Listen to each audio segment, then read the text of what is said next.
Welcome to the Business Wingmen Show. I'm Steve Smith. I'm joined here with my co-host Travis Smith. And today we're going to be talking about a topic that we've actually broached last year. Maybe it was a year or two ago, but I think given where business is today, where people that are jumping around and looking for jobs or trying to get promoted, with all that going on, I think it's a good topic to revisit. And it's all about, how do you manage a team that you used to be a part of, that you used to be one of the members of the team, and now you've been selected to kind of rise up and oversee that team? And it's an issue that a lot of people struggle with, because at one point they were buddies, they were comrade in arms, they were all this kind of good stuff, and now they've got to make the hard choices about what people do and how well they do it. So Travis, I know you've had this, in your background, as I have had very, very early in my career. What was it like? I mean, after you get past the escalation of, gee, now I'm being promoted to, oh, all of a sudden I got to figure out how to oversee and manage people that before I was, at an equal level with. Yeah, the first time my first entrance into management, I was pretty young. I was just about 24 years old, give or take. And I'll never forget it, because I was on a team for about a little bit over a year. It was about 13, 14 months. And so, within that time period, especially when you're that young, you just kind of grow this relationship with your peers, especially the company that I worked for, because, we would all go out for happy hour afterwards, or we would interact with each other on the weekend. So you built up very quickly this rapport that a lot of times went beyond the typical business relationship. Right. Well, whatever this was, 13, 14 months into my job with this company, this is right out of college, I got promoted. And I was excited. Some of my friends in the office were excited. But it was interesting, because very quickly I realized that I had a bit of a predicament that I had to deal with, which was that awareness around, okay, I'm no longer a part of the team that I was a part of prior, but I still have those relationships. Right. I'm now a part of the management team within this operation, which means I'm privy to different information. Oh, yeah. But yet I still have those relationships from the past, along with perhaps some of those expectations. Right. So that was a pretty trying time in my career, only because I had just never been through something like that before.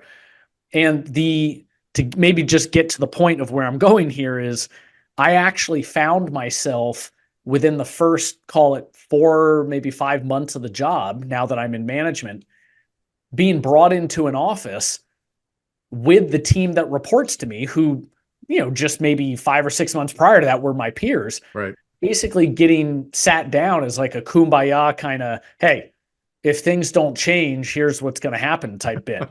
A revolt. Yeah, revolt might be a little strong, but I think it was more of,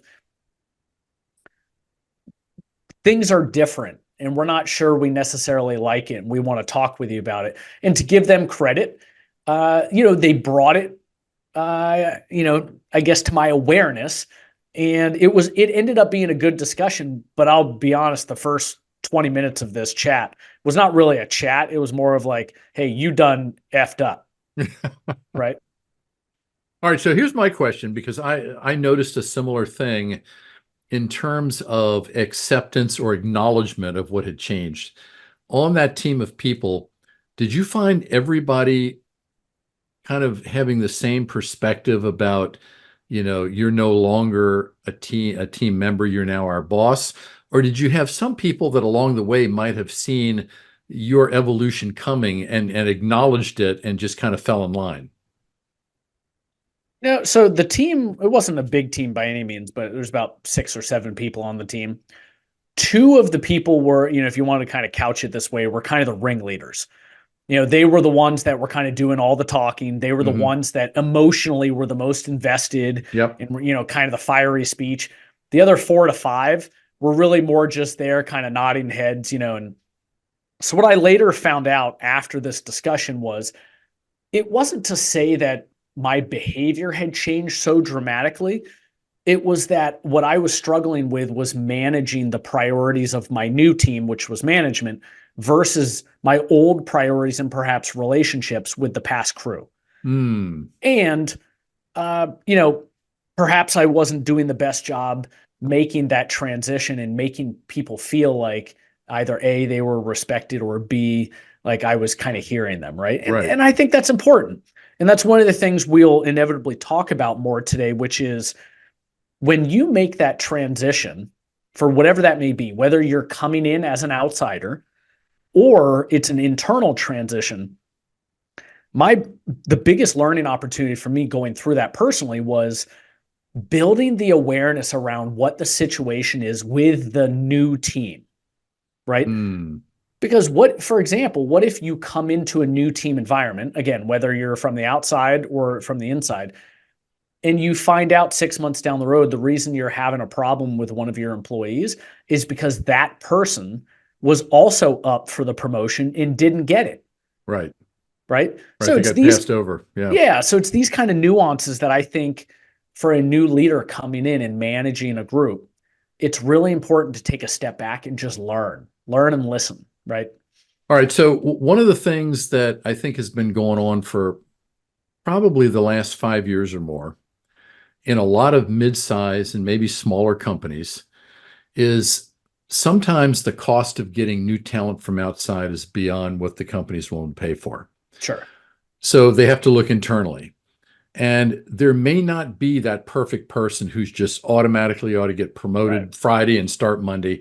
They have to look at who they think can grow into the role and take a chance, keep it inside. If you're that person, what would you tell them to avoid or be aware of? Because you talked about earlier about being aware of stuff. What should they be aware of so that they don't step in the typical holes that somebody coming out of a team and now has to manage the team typically does? I think the two mistakes I see most often are people that come in hot from a management perspective and just all of a sudden start pointing. This is more of a command and conquer style of Mm-hmm. leadership. Right. They feel like now because they have a title that air quotes allows them to be able to operate this way, it's almost like their behavior and or demeanor changes, and they really just start rubbing people the wrong way because it's, hey, I'm in management, I can tell you what to do, therefore that's what I'm doing, Right. right?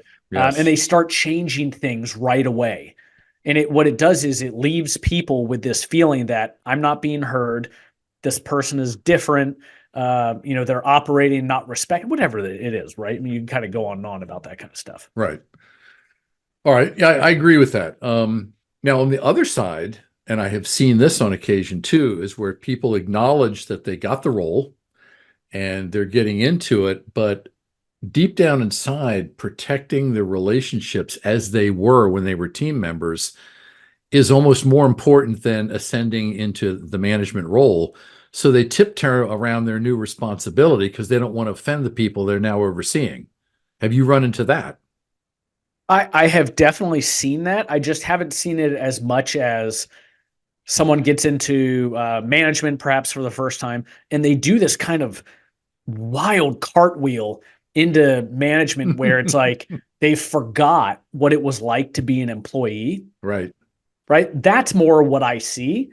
But be curious. So what does that actually look like when someone's maybe even obfuscating their duties because they're holding on to those relationships or protecting those past relationships? In the few cases that I have been involved in with those kinds of things, what I've ultimately found out is that even though the individual who was tapped for the management role has demonstrated experience and good judgment and doing their job really well, okay, and seemingly mingling well with other people, they're not offensive, they don't create issues or drama. Mm-hmm.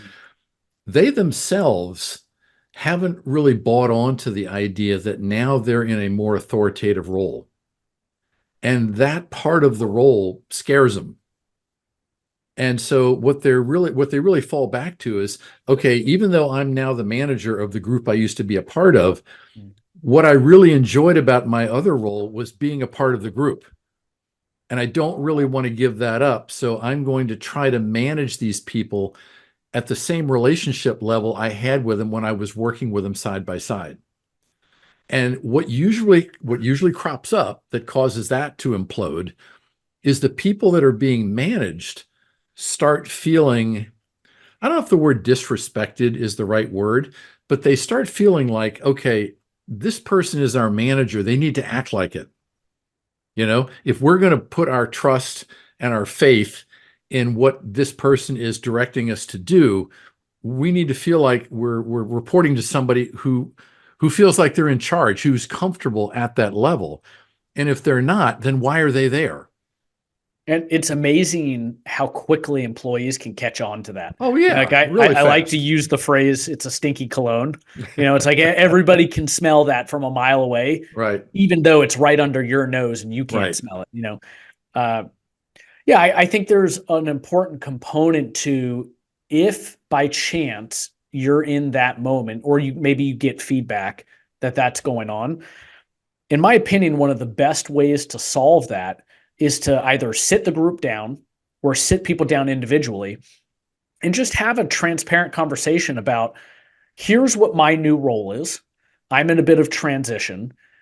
That may require me to change the way that I'm doing some of my things, but I want you to know at the end of the day, I still have your back. I'm still here to support you, blah, blah, blah. Right. right, But I think the importance of doing that is you're setting the tone for the fact that change may be coming. But at the end of the day, your responsibility is still to help them. It's not like you're deserting right, your team, right? right. But if you don't have that conversation and set that foundation, it leads people to kind of be all over the place. Well, what is she doing? What is he doing? Right. Right? What is the strategy here? I haven't heard anything about it. Right. You know, Who's this new person I'm reporting to? right? Even though you've known each other for years. Right. Yeah, Yeah. yeah, Now, yeah, so I agree. I think to anybody that's watching this today or listening to it and is in this situation, maybe in the early throes of this, I think that's great advice. Take the time to sit down with your people individually. I don't know that I'd go after the whole group at once. I think you have to really, really be confident in what you're getting ready to do if you're going to take on the whole group. You're better off sitting down with people individually and just saying, hey, you know, this is what I've been charged with doing. This is how I plan to do it. I want to make sure that you and I are still working closely, even though I'm in a different role than I was before. And at least let them know kind of where you're at so that they can walk out saying, okay, I understand what he's doing. And it doesn't feel like I'm reporting to somebody that I've known all my life, but don't know now. absolutely agree. And on this topic of sitting people down and having a discussion about kind of what's to come and that relationship, let's take it back to a conversation or a thought that we had just brought up, which is, you've come on this team, you're the manager now, but you find out somebody that's still on the team that is in non-management was also going for that role and Right. didn't get it. Yes. What would you do about that particular situation? Well, I can tell you because the last company I was with, when I was brought in from the outside, I found out maybe 6, 8 months in after I had developed some working relationships with a lot of the people. I had 14 people in this group. I found out that one of the account managers up in the Northwest had been eyeballing this job. And although he hadn't put his hand up for it, he had been trying to work the back channels to basically have them come to him and just promote him without him buying for it or making any announcement. It was kind of an odd way to do it, but this individual kind of worked that way. And so once it was brought up to me that maybe the reason he's being a little distant is because he really wanted this job and he didn't get it. Somebody from the outside who has a fraction of the experience and knowledge Sure. that he has just did a leapfrog on him. Okay. And so I had to sit down with him several times and just try to understand what he was looking for and what's important to him in the company. And I even told him, if I can help you get promoted in some other aspect, I'm willing to do it. Now, the thing I learned along the way was there were some reasons why he didn't get approached. And as I started working with him more and more, those became more obvious, which, now I was able to put the pieces of the puzzle together. But I think I don't know that you can go after somebody the very first day you show up with the new title, but I think at some point you have to really be able to sit down and say, look, I know you wanted this. Okay. What can we do going forward to maybe position you for something else that might be of value to you? Because I don't want to be the person that stands in your way. I want to see that you get what you want. It just didn't happen to be this one. So I wholeheartedly agree with a couple of the comments you just made. First and foremost, not having that conversation on day one. Right. The reason for that, in my opinion, is trust hasn't been established yet. Yeah, So absolutely. it could come off like a song, and that person just completely disregards the discussion as, oh, they're gaming me, and I Right. think at a point in which you've been in the role, whether it's a couple weeks, a couple months, and you feel like you've been able to establish yourself and show that you're there and doing the right things, then that's the appropriate time to have a one-on-one with that individual. Key there is one-on-one. You're Right. not having that conversation with the rest of the team involved. Right. And laying out exactly what you just said. And I love that, which was, here's what I was told.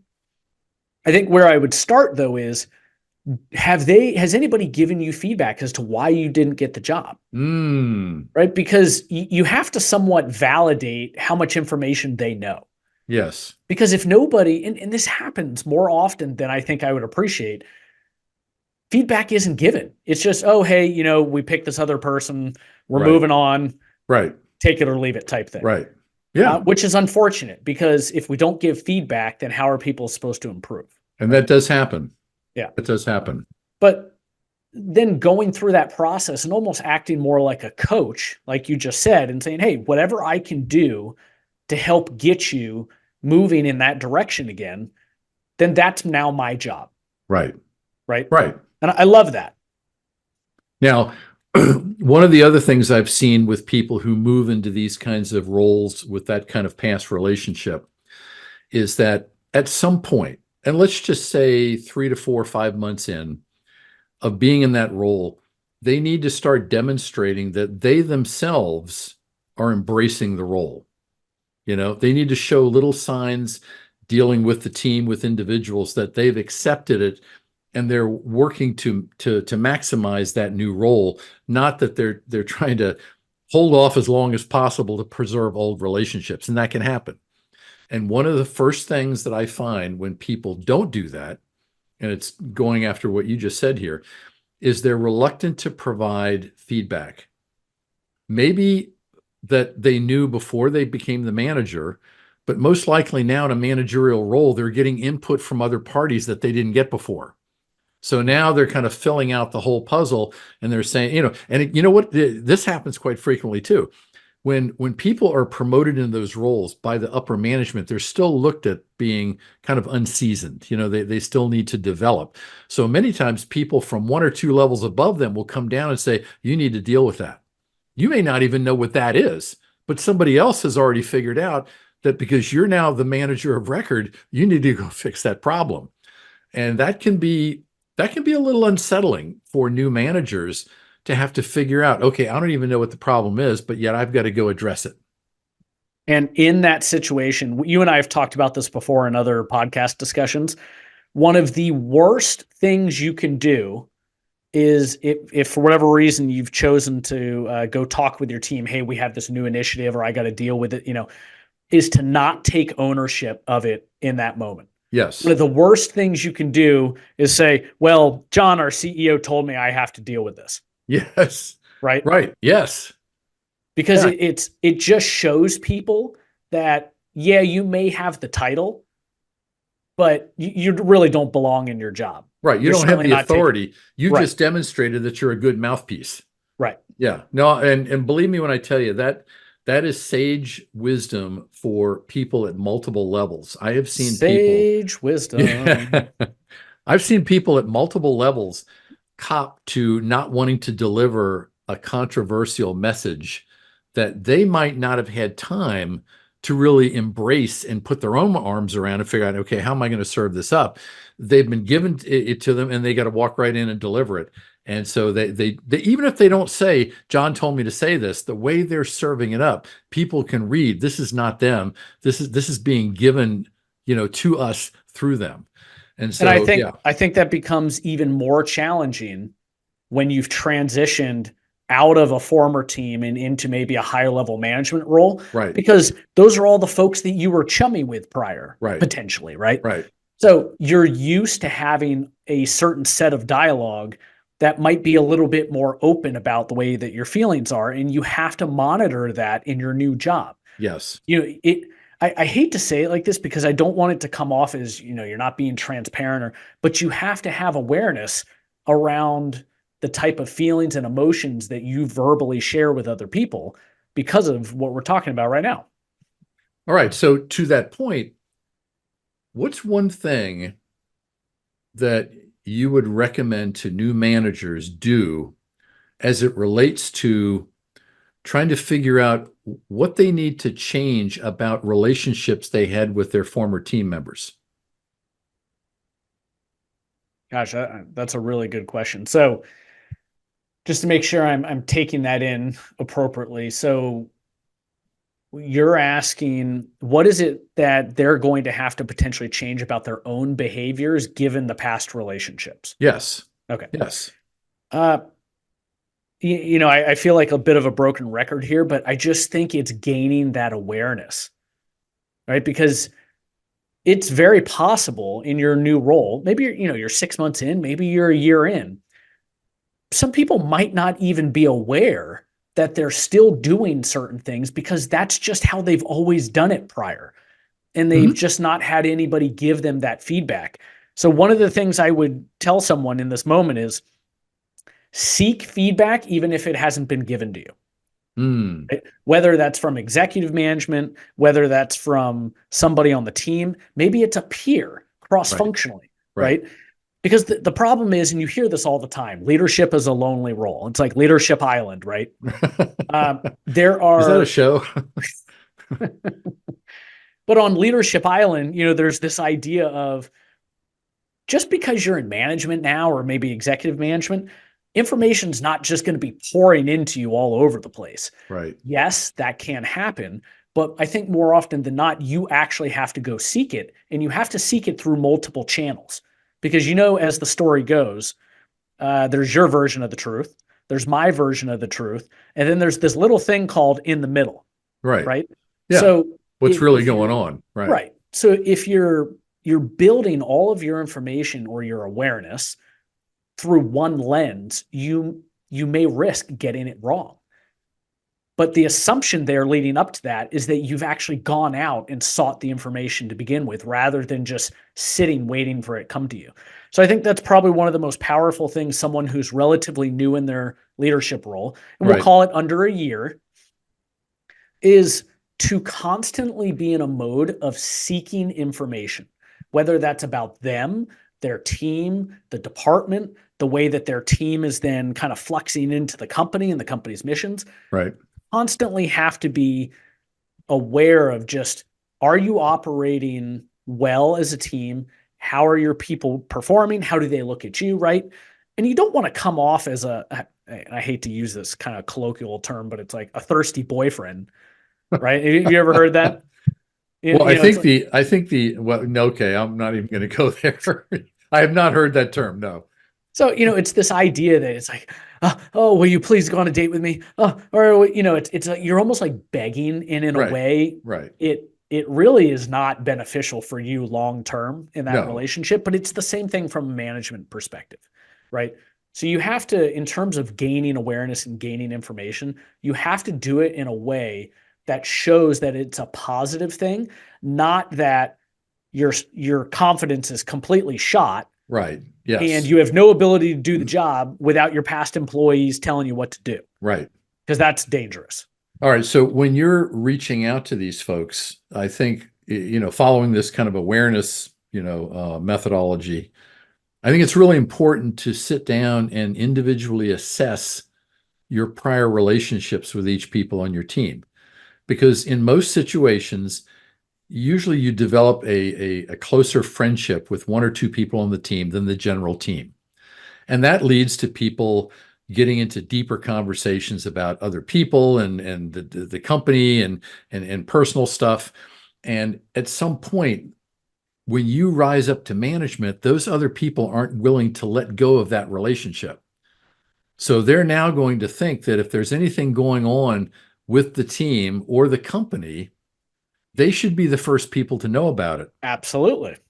So you've now got to be able to back away, not totally, not freeze them out, but make sure that the information they get is appropriate for their level and their need to Correct. know.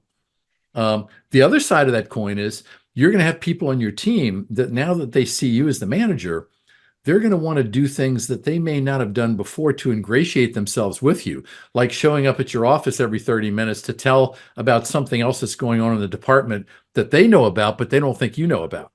So, Okay.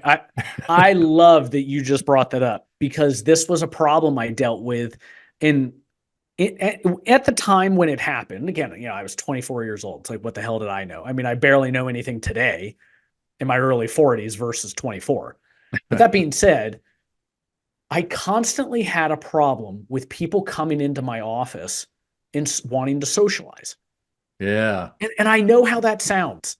I don't even like saying it, but the problem was I could never figure out a great way or perhaps a polite way to stop that without basically just saying, "Hey, I'm sorry, I don't have time right now to talk." And some people could care less. They're like, "Oh, hey, no worries, we'll talk later." right.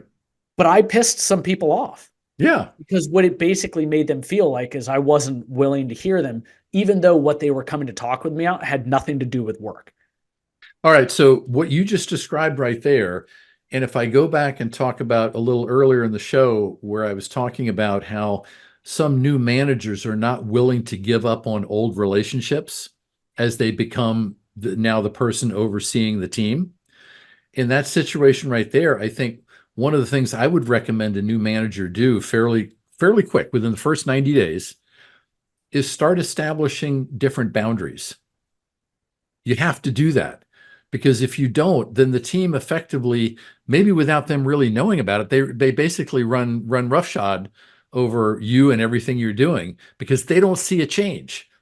You've now, as you said, you now got a different title, but they don't see a different person. And so I think you've got to be the one to establish those interactive boundaries. If you want to come in and chit chat, I have between 3 and 4:30, you can do it. But the rest of the time I'm in meetings or I've got other stuff to do. So I can't really devote the time to that. And you have to be good with it. Because if you're not, and if people get on you about it and try to guilt you and you fall back into that, you've Correct. just confirmed to them that you're not owning your new role. I think the other thing too is that you're allowing whether it's peers or it's employees to dictate the way that you operate, Right. right? And so like one of the things I'll consistently hear with clients, for example, where they work in a large company, if you're not really careful, you can have your schedule just completely taken away from you by Oh yeah. cross-functional meetings, people coming in and out just to like Right. catch you up on something that Right. maybe you're not directly involved in. You know where I'm going with that. Right. So you have to be somewhat religious at certain parts of your day to protect that time so that you can actually be functional and efficient in your job. If not, what ends up happening is, and I'm trying to recall this, it was an HBR study that was kind of talking about time management. And don't quote me on this, but it was something like every time you get interrupted, you're in the middle of a task, for some reason you get interrupted. Maybe it's an employee comes in your door, maybe a phone call happens, whatever. It takes on average 15 to 16 minutes Right. after the fact to get back into the mental headspace of where Right. you were prior the interruption. Yes.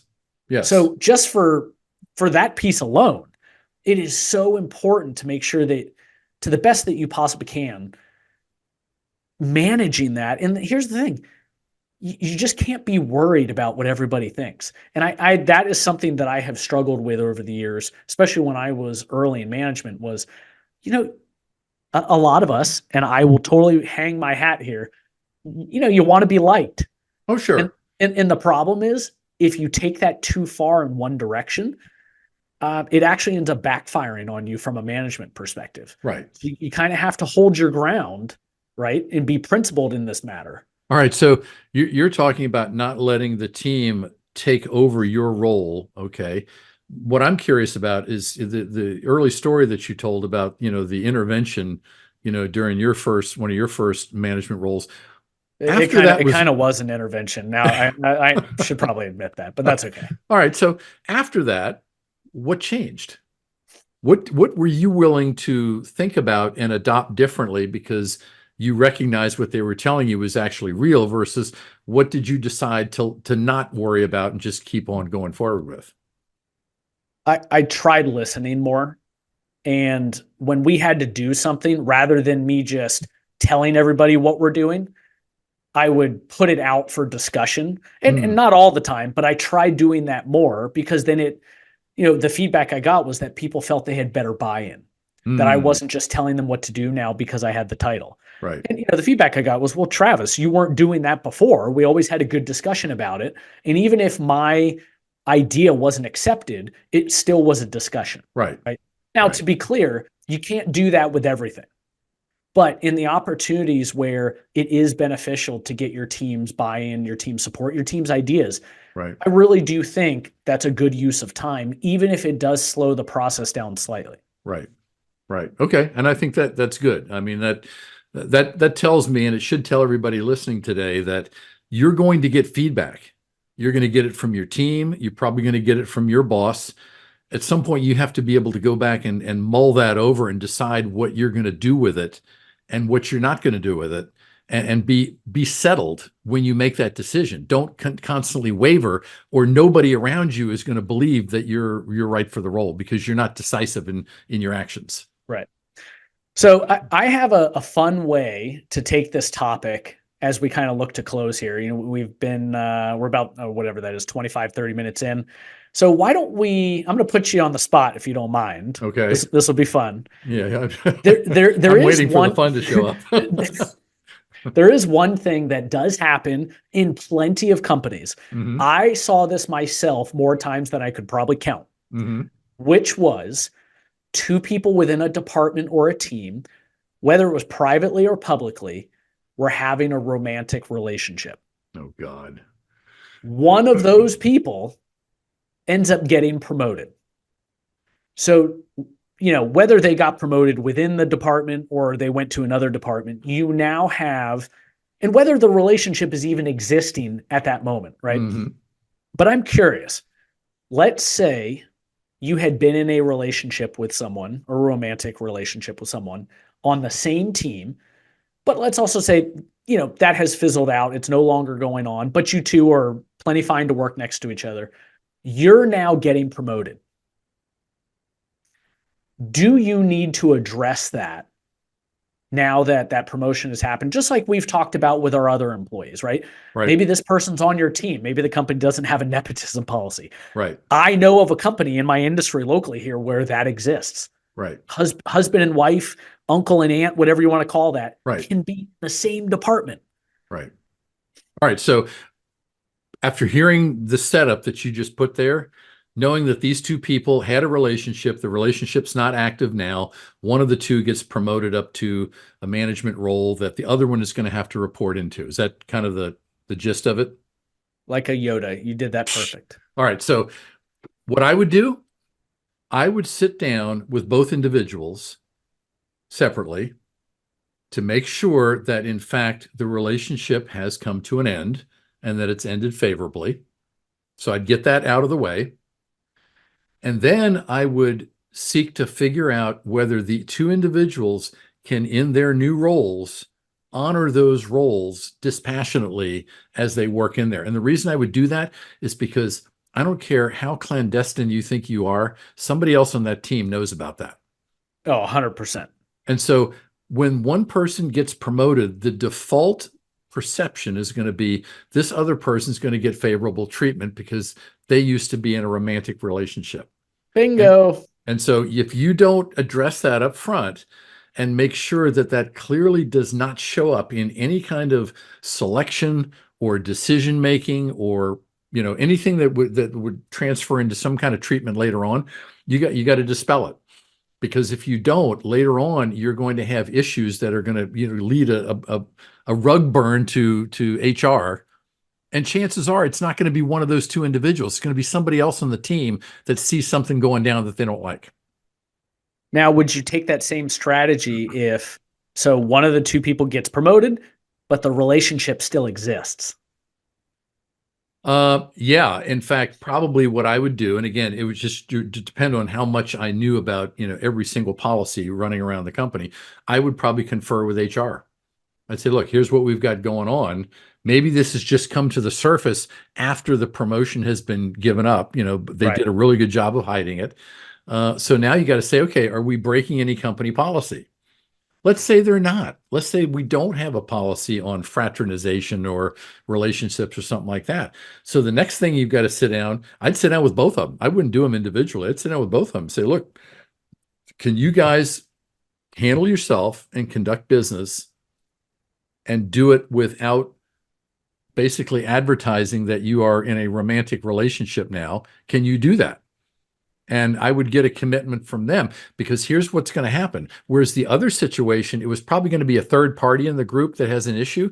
Now you're faced with one of the two, and it's probably the one that's more in a subservient role. So I've at least got to find out from them, what are they willing to agree to do from a behavior and a professional demeanor standpoint.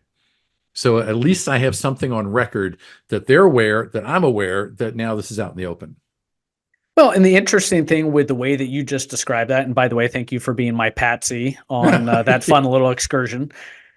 It's the same approach as some of the other items we talked about prior. Right. It's sitting down, having a transparent discussion, setting boundaries and expectations, and making sure everybody's in alignment with where we need to go moving forward. Right. So in a lot of ways, it really doesn't matter what the situation is. It's the same answer time and time again, which is you can't just leave things up to chance. You can't just leave things out in the air kind of wafting. You as the manager have to take control, and you have to address these things. No, and you know what? The one thing I didn't add to that I'll throw out now is, because I know people are subject to doing this, as you're having that discussion, as you find out what's going on, there's a tendency a lot of times to inject your own bias. If you fundamentally had a problem, or had a problem with any two people in the same department having a relationship, you have to keep that out of the discussion. Now it boils down to, can you behave and perform like what's expected, or what everybody else is expected to do? And that's hard, because depending on your own belief system, this might really grate you. But you got to keep that out of the conversation, because if you leak that into the conversation, now you've given one or both of those people a feeling that going forward, they're not going to be managed fairly. And you don't ever want that to get involved, because when you go down that road, it's really hard coming back. Spot on. So as we look to close this discussion here, what's your big takeaway from our chat today about you've just transitioned, you've gotten promoted, or you got a new job into management, and we're taking into account past relationships. Right. So what's your takeaway from today on how to deal with that? I think any manager, any person that goes into a new management role under these circumstances, I think you have to take a little time off campus, so to speak, and really sit down and get clear in your own head as to how you're going to approach the role, what you're going to own, what you're going to buy into, how you're going to show up. Now, are you going to hit a home run, first time out? No. But you really have to be settled yourself, because if you're settled yourself and you have to make course corrections, that's okay. People still saying, yeah, he's accepted this role. He's doing his best. We like kind of what he's doing for the most part. If you walk into that role and you obfuscate any type of ownership for what you're now responsible for, nobody's going to respect you. Couldn't have said it better myself. All right. So that brings us to the close of today's topic. So if you are in the throes of this kind of a situation, or you know somebody who's just gone through this and may not be having the best of times with it, send them to this episode. Let them listen to this because it'll give them some clarity about what they can do to get through it until they develop enough, inner confidence to be able to go the distance. So thanks for being with us. As always, we bring out new material every Tuesday, 4 p.m. Pacific Standard Time. And regardless of what platform you're getting all your other podcast information on, we're on there too. Just type in Business Wingman and our page will show up. So thanks for being with us today. Also, our new YouTube channel is on fire. It's amazing how well the visual aspect of the show works. So if you'd rather watch us on YouTube than listen to us on any other platform, now you have the ability to do that. So stay with us. We'll be back next Tuesday with some great information. Until then, have a good weekend.